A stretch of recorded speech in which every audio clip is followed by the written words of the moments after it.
Quick justice आज आपको यह बतलाने जा रहा है कि कब परिवादी जो अपनी अधिकार के उल्लंघन में उपभोक्तावाद, जिला उपभोक्ता आयोग या राज्य उपभोक्ता आयोग या राष्ट्रीय उपभोक्ता आयोग में कोई उपभोक्तावाद दाखिल किया है, उस उपभोक्तावाद में कोई आदेश पारित किया गया है, उस आदेश का अनुपालन विपक्षी द्वारा नहीं करने पर वह क्या कार्रवाई कर सकता है। आप जानेंगे कि जब उपभोक्ता अपनी शिकायत को लेकर उपभोक्तावाद दाखिल करता है, तब जिला उपभोक्ता आयोग दोनों पक्षों के सुनने के पश्चात या अगर किसी उपभोक्तावाद में विपक्षी को नोटिस होने के बावजूद भी विपक्षी अपीयर नहीं होकर जवाब देता है या अपीयर नहीं होता है, तो वैसी परिस्थिति में विपक्षी आदेश भी पारित किया जाता है। ससमय विपक्षी द्वारा उस आदेश का अनुपालन नहीं किया जाता है, तो प्रतिवादी के पास क्या विकल्प है। आप जानेंगे कि विपक्षी द्वारा जब उस आदेश के खिलाफ कोई अपील दायर किया जाता है, तो उस अपील को दायर करने के बाद क्या प्रतिवादी द्वारा अपने विकल्प में किए गए वाद में कोई स्टे ऑर्डर या स्थगित आदेश लग सकता है या नहीं। आप यह मैं बताने जा रहा हूं कि जब जिला आयोग के द्वारा दोनों पक्षों से पश्चात आदेश पारित किया जाता है और उस आदेश का पालन ससमय नहीं करने पर प्रतिवादी उस आदेश का पालन करने के लिए इजरायवाद दाखिल करता है। उस इजरायवाद की कार्रवाई को में क्या क्या हो सकता है, बहुत सारी बातें आती हैं। मैं यह बताने जा रहा हूं कि कई बार विपक्षी ये कहते हैं कि हमने उस आदेश के खिलाफ अपील दायर कर दिया है,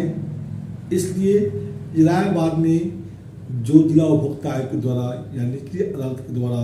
कार्रवाई की जा रही है उस पर रोक लगा दिया जाए। इस संदर्भ में आप जानेंगे कई न्यायालयों के आदेश के माध्यम से कि क्या विपक्षी द्वारा अपील दायर करने से इजरायवाद की कार्रवाई को रोका जा सकता है। इस संदर्भ में मैं उल्लेख करूंगा Allahabad development authority versus district consumer protection forum AIR 2006 में माननीय उच्च न्यायालय इलाहाबाद के द्वारा यह निर्णय पारित किया गया कि माननीय उच्चतम न्यायालय के द्वारा आत्मा Ram properties limited versus federal corporation limited case में जो आदेश पारित किया गया है उसके आलोक में उन्होंने कहा कि एक्ट के जो प्रावधान हैं उनके विश्लेषण करने से यह कहा कि कंज्यूमर प्रोटेक्शन एक्ट 1986 की धारा 27 के अंतर्गत कार्यवाही करने में कोई रोक नहीं है। इस धारा पर कि केवल अपील दायर कर दिया है, तो अपील दायर करने से उस इजरायवादी कार्रवाई में 27 के अंतर्गत कार्रवाई होती है, उस पर रोक नहीं है। इसी सिलसिले में आपको मैं माननीय उच्चतम न्यायालय के Atmaram property limited versus federal corporation limited में जो आदेश पारित किया, उन्होंने कहा कि यह वेल सेटल्ड लॉ है, स्थापित लॉ है कि जो अपील दायर किया जाता है, अपील दायर करने से उस डिक्री या जो आदेश अपील ऑर्डर अपील होता है, तो उस ऑर्डर पर अपने आप कोई स्थिति नहीं लगता है। मैं यह भी बताने जा रहा हूं आपको कि 2014 में माननीय राष्ट्रीय उपभोक्ता राज्य आयोग द्वारा MS Shrinath corporation and others versus Neelkamal भी पटल के मामले में एक निर्णय पारित किया और उस निर्णय में ये कहा गया यदि व्यक्ति जिसके विरुद्ध जिला आयोग के द्वारा, राज्य आयोग के द्वारा या राष्ट्रीय उपभोक्ता आयोग द्वारा कोई आदेश पारित किया जाता है और उस आदेश का और पालन में कोई चूक या असफल हो तो है विपक्षी जिसके विरुद्ध आदेश पारित किया जाता है, तो उनके विरुद्ध एक्ट की धारा 27 के अंतर्गत कार्रवाई करने में कोई रोक नहीं है कि इस तरह पर कि विपक्षी ने उस आदेश के विरुद्ध अपील दायर कर दिया है। उन्होंने कहा कि जब तक सुप्रीम कोर्ट द्वारा उस कार्रवाई पर